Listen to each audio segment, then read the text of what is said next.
Wesh la famille, j'espère que vous allez bien et que tout se passe pour le mieux pour vous. Les Camerounais instrumentalisés. J'ai bien envie de dire, est-ce que quelqu'un instrumentalise les Camerounais ou alors les Camerounais s'instrumentalisent eux-mêmes? J'ai l'impression qu'il y a beaucoup qui ne comprennent pas l'enjeu. Nous sommes aujourd'hui dans ce qu'on peut appeler la crise interethnique, bien au-delà de la crise politique. Octobre 2025, c'est demain. Donc les gars, je pense que nous devons tous prendre conscience face à l'enjeu. Et je vais dire quelque chose à la fin de cette vidéo. Déjà, les leaders de l'opposition doivent comprendre une seule chose. Parce que je me dis qu'aujourd'hui, le véritable problème du Cameroun aujourd'hui, sur la politique au Cameroun, c'est pas le président Paul Biya, c'est pas le président de la République Paul Biya. Lui, on dit dans la politique, c'est comme dans la jungle les gars. Tous les coups sont permis pour rester au pouvoir. L'opposition est son véritable adversaire. Parce que nous avons des leaders de l'opposition qui chacun campe sur ses idées. Il ne veut pas céder, même un tout petit peu comme ça.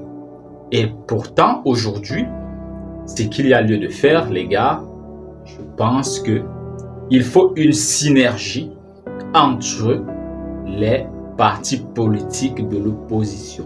Si jamais 2025, en octobre 2025, il y a des leaders de l'opposition qui pensent pouvoir se représenter face au régime actuel en étant tout seul comme ça, je vous assure que les gars, vous serez une fois de plus déçus en 2025 parce que le RDPC c'est une machine électorale les gars.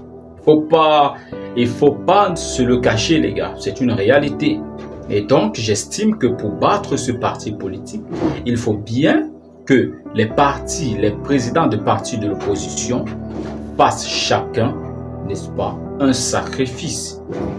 Il faut bien faire des consensus pour pouvoir arriver à un bon résultat, à un résultat commun, les gars.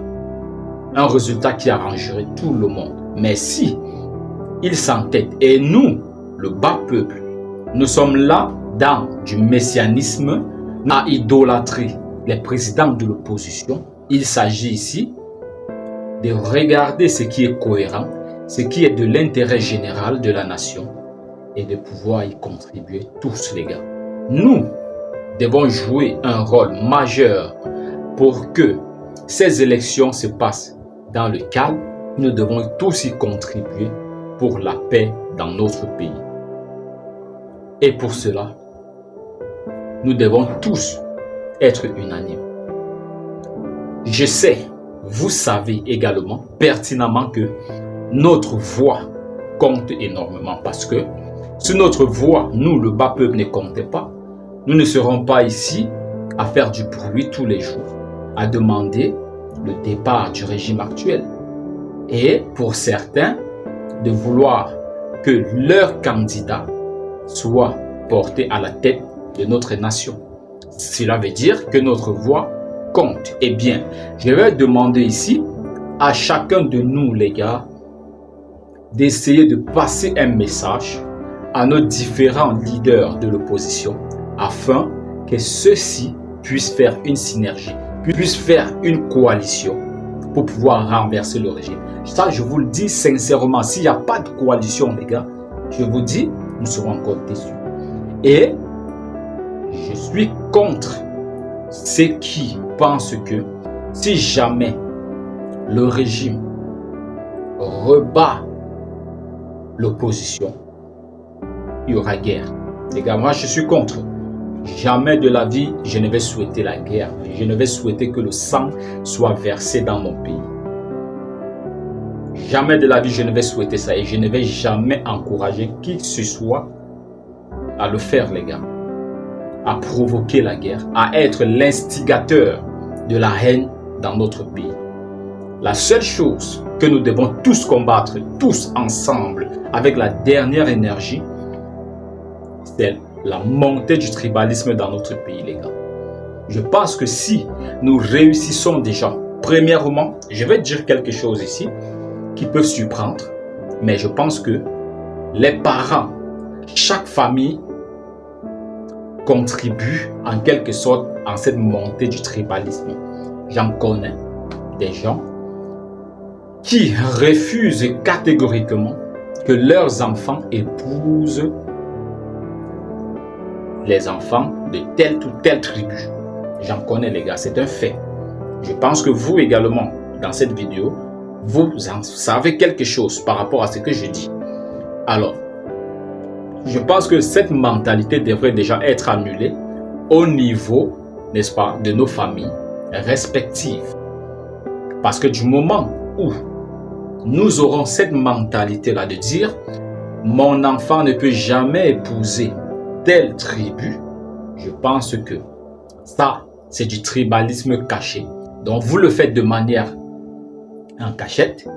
Et demain, lorsque vous verrez quelqu'un qui osera s'exprimer de manière libre de dire ce qu'il pense de telle ou de telle tribu, eh bien, ce sera condamné et ce sera dit, ce sera traité comme du tribalisme. Ils vont dire, oh, il y a du tribalisme, il a tenu des propos tribalistes, alors que nous, en soum, les gars, nous pratiquons du tribalisme dans nos familles respectives. Je pense que c'est un travail qui doit être fait dans les mentalités de chaque parent, d'arrêter de dire aux enfants telle tribu, je ne veux pas de telle tribu chez moi, je ne veux pas de telle tribu, parce que c'est de là que part ce phénomène de tribalisme là.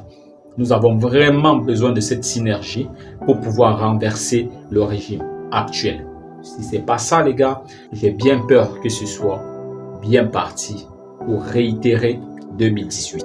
Pour terminer, j'ai regardé une émission aujourd'hui, ce dimanche sur Info TV, où la problématique était RDPC 40 ans de prospérité ou de pauvreté.